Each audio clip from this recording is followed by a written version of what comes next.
Ward പുനർവിഭജനത്തിൽ സർക്കാരിന് ആശ്വാസം. 9 തദ്ദേശ സ്ഥാപനങ്ങളിലെ വാർഡ് പുനർവിഭജനം റദ്ദാക്കിയ സിംഗിൾ ബെഞ്ച് ഉത്തരവ് ഡിവിഷൻ ബെഞ്ച് റദ്ദാക്കി. സംസ്ഥാന സർക്കാരിന്റെ അപ്പീലിലാണ് നടപടി ഉണ്ടായിരിക്കുന്നത്.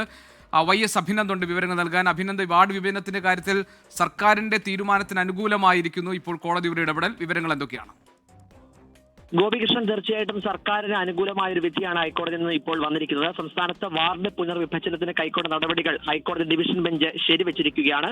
2011 സെൻസസിന്റെ വെളിച്ചത്തിൽ 2015 വാർഡ് പുനർവിഭജനം നടത്തിയ തദ്ദേശ സ്ഥാപനങ്ങളിൽ ജനസംഖ്യാ അടിസ്ഥാനത്തിൽ വാർഡ് പുനർവിഭജനം നടത്തണമെന്നായിരുന്നു സർക്കാർ ഹൈക്കോടതിയിൽ സമർപ്പിച്ച അപ്പീൽ. ആ അപ്പീലാണ് ഇന്ന് ഹൈക്കോടതി പരിഗണിച്ചത്. ജസ്റ്റിസ് A മുഷ്താഖും ജസ്റ്റിസ് P കൃഷ്ണകുമാർ എന്നിവരടങ്ങുന്ന ഡിവിഷൻ ബെഞ്ചിന്റെയാണ് വിധി വന്നിരിക്കുന്നത്.